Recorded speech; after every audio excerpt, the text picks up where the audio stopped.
When someone tells you that the family is racist and it must be dismantled, you need to believe them because they're not trying to reform anything. They are declaring an open war against God's blueprint for society. So, the Democratic Socialists of America, y'all, they had a panel a few days ago and they declared that the nuclear family was repressive and they're calling for parents to be replaced by the collective. I need you to understand that this is not theory. This is an actual blueprint for state control over your children and your home. So, in today's show, we're going to talk about the socialist takeover of America, and we need to expose their diabolical plan to dethrone God and have us all live together in a democratic socialist utopia. Let's get into it.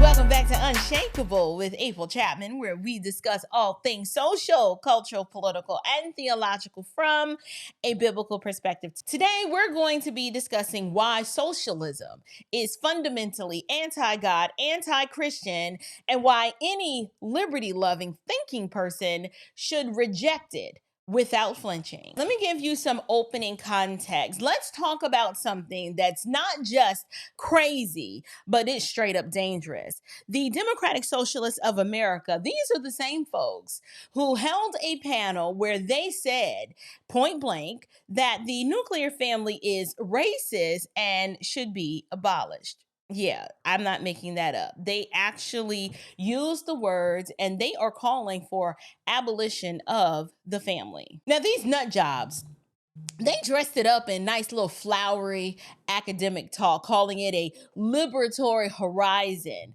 But let's just keep it real. When they say abolish the family, what they mean is that they want the state to replace mom and dad. And you better believe that means your kids too. Your children of no exception. You see, socialists have always hated the idea that parents raise their own children under their own values. They can't have that. They want your kids in government-run schools, government-run programs, government-run everything. So by the time that your child's an adult, they think that the government is their parent. But as a Christian, I have to just say it, that is a direct violation of God's design. The family is not some human invention. It is God's creation, and it is declared right there in Genesis 1. So when you hear the Democratic Socialists of America talk this way, this is why you have to call socialism and Marxism and communism an anti-God, anti-Christian worldview. Because this idea that the government or the collective should be caring for children and that we need to abolish any sort of familiar structure tells you that this is an affront to God and his created order. They actually want to replace God, dethrone God. And this is some of what they've actually said. Because, see, I'm not pulling this out of thin air. I actually watched the panel. I heard their words. So what I want to do now, y'all got to hear this. Y'all got to hear this from the horse's mouth. And so what I'm going to do is I'm going to share some clips and then I'm going to go point by point. And the goal is to engage and somehow offer some sort of biblical refutation for each point that they make. So let's go ahead and take a look. On that revolutionary horizon, want to perform abortions in a church, but before it's all said and done. The only real difference between marriage and prostitution is the price and the duration of the contract. We can fight for family abolition, we can imagine family abolition because we have seen Black women do it, because we have seen these indigenous communities do it. But to me it is the institution of marriage can only exist alongside the criminalization of sex workers.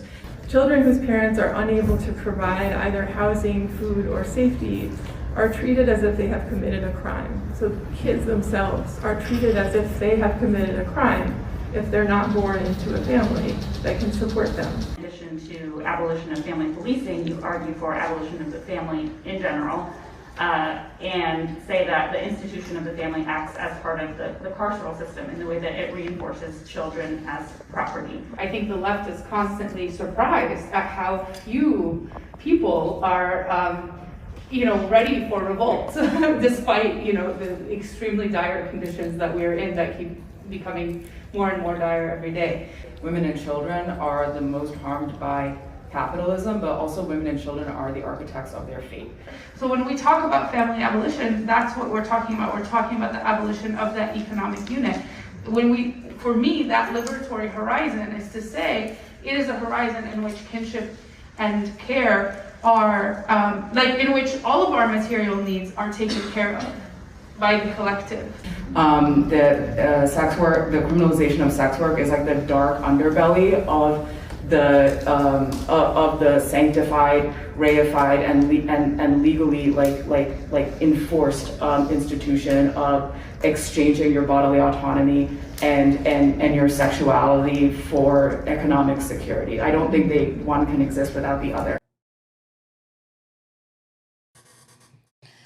All right, you guys. So the first comment that was made was by a gentleman off screen. He wasn't in the frame, where he said, he mentioned something about performing abortions out of a church. So I guess my question is, now the revolutionary horizon where we turn God's house, the church, or where the church meets and gathers, into an abortion clinic.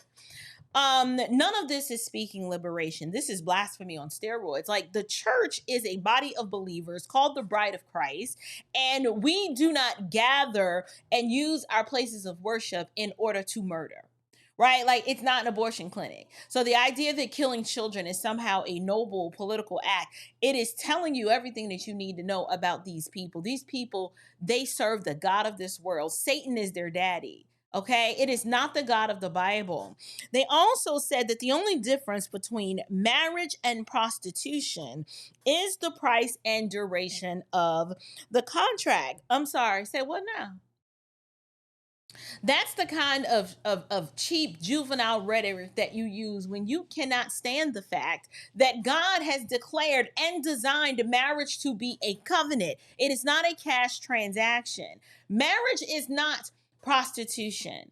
Okay, let me help you understand. Marriage is the foundation of our civilization. Okay, it is the first institution that God ordained. He did so in Genesis, and you don't get the right to tear down marriage because you can't live up to its standards. Because you're dead in your sin and your trespasses, and you need to be made alive in Christ Jesus. Your sin is what is causing you to suppress the truth in your unrighteousness. You want to tear it down, and you don't want any standards at all, because in your wickedness and in your unrighteousness, you want to exchange the truth about what God has said for a lie. This is why you want to worship and serve everything other than bowing the knee to what God has spoken as this is the way that you should live. This is the standard that I have set.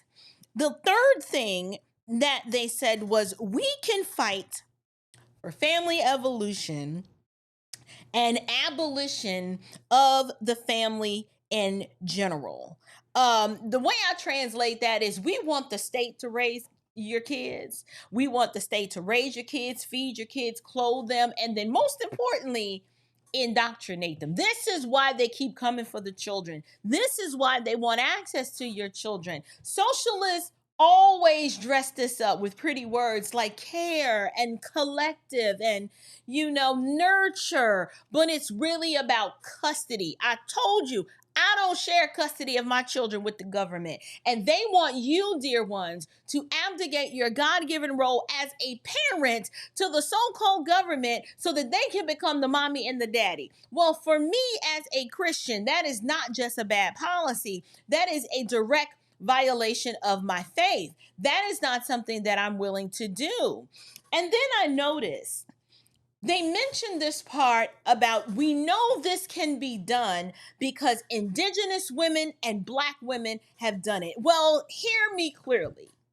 All we have to do is look at the outcomes and the results of 4 generations of bastards raising bastards living under matriarchal squalor with Black women at the helm apart from a solid nuclear family. And the results are not good. So why would they want to advocate for a system where we actually have the results and the outcomes and the data to show that it's not good, and that families, children flourish in the confines of a family and not single motherhood? This is horrible. And these masked miscreants sat here with a straight face and advocated for this foolishness because in their weaselly little minds, they believe that this is right. They're actually telling you that they look at the outcomes of the Black community and they want you to ignore the fact that it's bad, and they want you to celebrate it. Why else would they say Indigenous women and Black women have already done it? But the problem is they've done it and they're not successful. I don't, like, did they just expect us to glance over that and not see that part? And then the other thing that they said was the family acts as a part of a carceral system which reinforces children as property. No, the family's not a prison. The safest place for a child to be reared in is in the confines of a family. But do you want to know what is a prison? A socialist nanny state where your every move is monitored and regulated and approved by bureaucrats who don't have your best interests at heart, but who think that they know better than God. When they say children are treated as property, what they're really mad about is that parents have the authority, which God himself commanded in Ephesians 6, and they don't have it because in their utopia, the collective owns your child. This is insanity. God's created order demands that you steward your children. And because you bar access to your children, you say, no, I don't want my children to have access to this, and I don't want to have my children to have access to that. They view that as some sort of oppressive slave system, but it's only because they want to be the slave master and they want you to submit your children to their system. And then the other point that they made was women and children are the most harmed by capitalism. Well, here's the problem. They're blaming the wrong enemy. Capitalism didn't destroy the family. Government welfare programs did. It absolutely did. Since you want to highlight and talk about the Black woman so much, why don't you look at what the government welfare system did to the Black family by putting the woman in charge and getting the daddy out and effectively dismantling the nuclear family structure? The war on poverty created a war on fathers. Men, are you listening to this? They want a war on you. And socialism wants to finish the job. And newsflash, women and children don't thrive in socialist countries either. You know what happens to them? They starve in them. There's no protection for them. The other point, abolition of the family, material needs need to be taken care of by the collective. So they were talking about they wanted to abolish the family, and in lieu of family, material needs would be taken care of by the collective. Well, I've read that book before. It was called The Communist Manifesto, okay? And this is the same recycled garbage that gave us the Soviet Union, Mao's China, and Venezuela's bread lines. And we cannot submit to the yoke of bondage and slavery like that. The Bible tells us that if anyone is not willing to work, let him not eat. That is 2 Thessalonians 3:10. But the socialist says, let the collective feed everyone, whether they work or not. Well, I'm sorry, but one of those paradigms brings dignity, but the other one breeds dependency. This is why I have to disavow so many aspects of the civil rights movement, particularly the Poor People's Campaign, because when you read about what these miscreants were advocating, they say, well, we were asking for meaningful jobs. But in the meantime, you were providing you were providing for their every waking need, and you were creating dependence. And I don't want to hear anybody say, well, the civil rights movement was interrupted And Marvin's dream never came to reality. Yes, it did. Because effectively, the black community, by and large, in mass, is a completely dependent class that is never satisfied, because no matter what you give them, it is never enough. The last point that they said that I wanted to engage with, they said sex work criminalization is the underbelly of marriage. Well, this is what happens when you hate biblical morality so much so that you will twist yourself into philosophical pretzels just to defend your sin. In God's eyes, dear ones, sex is this beautiful gift, and it's done within the confines of the covenant of marriage, and it's not a commodity for sale. And the fact that they lump marriage and prostitution into the same category just proves how much they despise God's design for sex, marriage, and the family and commitment. Do you see why I keep calling socialism, and now we can append to it democratic socialism? It is nothing more than an anti-God, anti-Christian worldview. That's all you have to do. Just call these people the atheists of the country that want you to submit to atheism, functional atheism. That is what this is. And so, no, I've gone point by point, and I am unable to be silent about what these people are advocating for. And my message is clear. Keep your paws off my guns and keep yourself away from my kids. And you ain't really got to worry about me issuing an idle threat, because there's nothing idle about me protecting me and mine. I have already safeguarded the mental and ideological worldview of my children by catechizing them, by teaching them who they are in Christ Jesus, and helping them to understand that we submit to the lordship of Jesus, and it is to him and him alone that we will bow. We will not bow down to this. Now, I was going to, make a little side note and talk about why all these people are wearing masks. I just thought I would mention that these are the kinds of people that tend to lean toward this worldview, but that's neither here nor there. But friends, listen, the only reason someone would want to abolish the family is because you want the government to become the family. But the thing about this, you guys, this is nothing new. Do you want to know what's wild? Y'all, this isn't even a brand new idea. This is the same old socialist junk, just repackaged. Back in the late 1960s, Ralph David Abernathy and the Southern Christian Leadership Conference, y'all, this was the same crew that were running the Poor People's Campaign. They were pushing for guaranteed jobs, guaranteed income, free housing, free food. Basically, they were demanding that the governments give you everything. Therefore, the government is your everything. Y'all, they even tried it out. I just did a video on this about a few weeks ago. They tried it with Resurrection City, which was this little socialist utopia on the National Mall. And I already told y'all how that went. There was mud, there was crime, it was complete dysfunction. And you guys, my video only scratched the surface of it. This entire debacle was proof that when you replace God's order and personal responsibility with government handouts, you don't get equality, you get chaos. And so the Democratic Socialists of America is basically dusting off that same failed playbook, and then they're slapping a 2025 label on it. I want to go ahead and say something about this, though. Ralph David Abernathy, he was a Black preacher, best friend and right-hand man to Martin Luther King Jr. Let me read you something straight from Ralph David Abernathy's autobiography. The name of his autobiography is called "And the Walls Came Tumbling Down."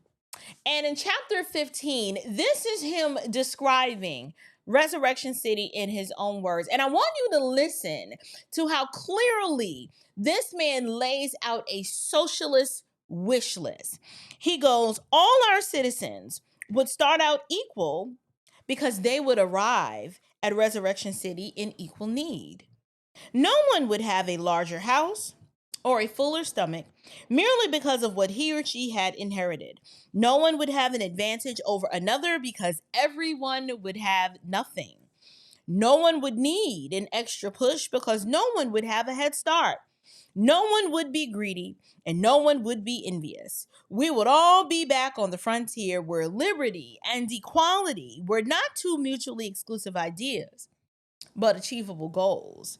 It was an invigorating prospect, and I found myself looking forward to the establishment of this city on a hill where we would live the good life as a witness to the entire nation. This was written by a pastor.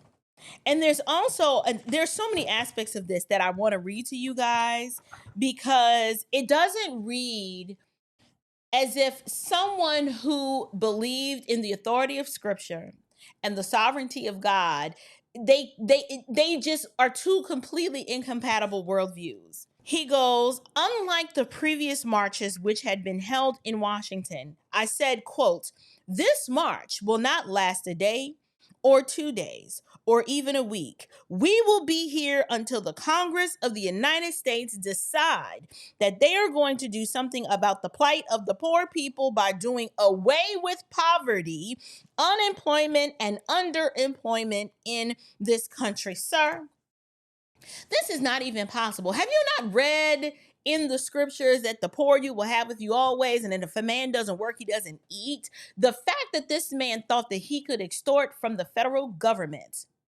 and make these demands demonstrates that he was spiritually dead, economically ignorant, and just plumb crazy.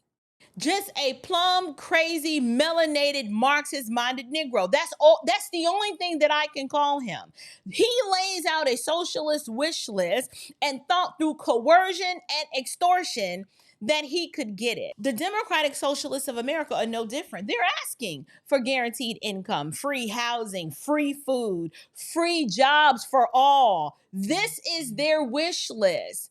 Now, I am not paraphrasing any of this.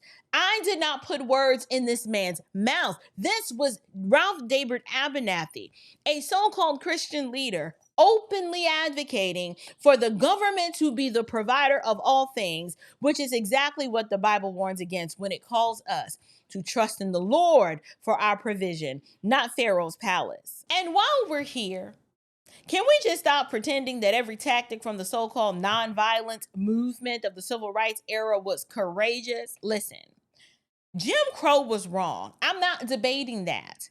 But I am not going to call it courage when a man deliberately puts himself in harm's way to get beaten up for a news camera and then calls that justice. I'm sorry, you just look like a fool. That's like throwing a rock and then hiding your hand, because true courage would have been black men after emancipation standing up if necessary with the sword and the bayonet and making it clear that we are free and that we'll defend our freedom.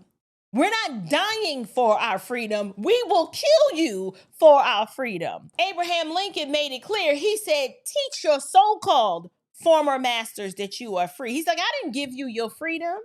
Your freedom comes from God. But here's what you need to do. Teach your so-called former masters that you were free using the sword and the bayonet.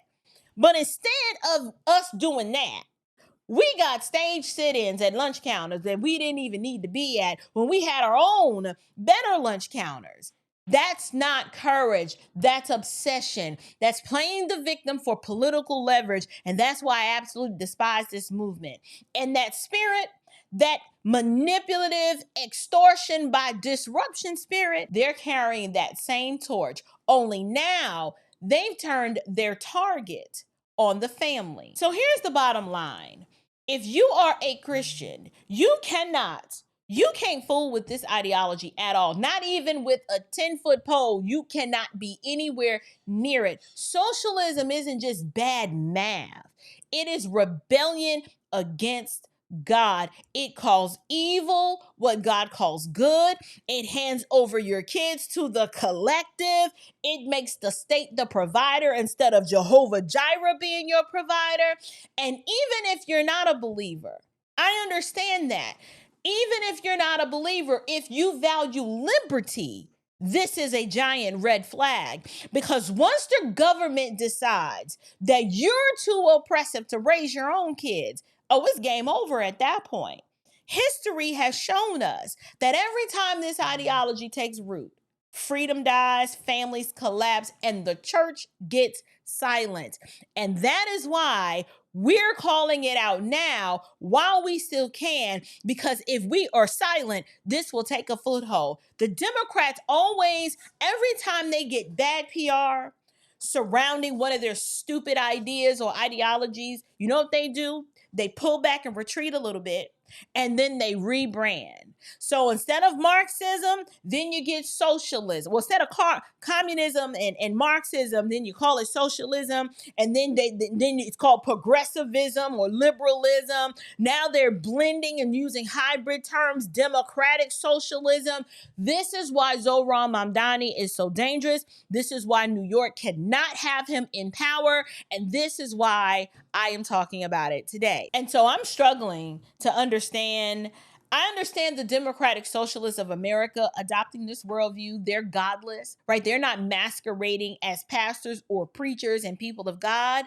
But I have an issue with Martin Luther King, Ralph David Abernathy, Al Sharpton, Jesse Jackson, Raphael Warnock, Jamal Bryant, all of these Marxist-minded melanated Negroes who claim to be Christians, but yet they don't understand that the Christian answer to suffering isn't a messianic state.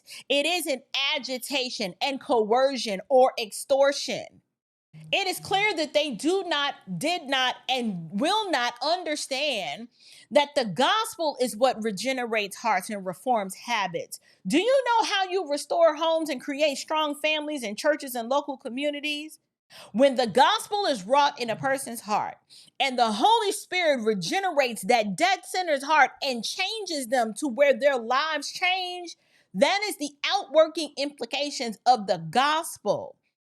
People practice ordered freedom under God when their hearts are changed. And this is why for the Christian, our mission has always been gospel and Christocentric. We don't run to the government to reform these things because you're asking the government to do something that it doesn't have the capacity to do. So we need to reject the counterfeit. Listen, defend your household, and you raise your children as stewards before God, not subjects of the state. And I'm curious to know what you think. First of all, did you find this helpful? If you did, I need you to share it. Drop me a comment down below. Join me over on Patreon for Bible inspired and saturated tools to help you stand firm. But I am curious to know, what do you guys think? Can you believe that the Democratic Socialists of America are actually pulling the mask all the way off and are coming flat out and saying, we want to abolish the family because it's oppressive and it's like slavery, and that they want the children to be part of a collective? Let me know your thoughts on that in the comments below. And until next time, you guys, stand firm, stay bold, and above all else, stay unshakable. Grace and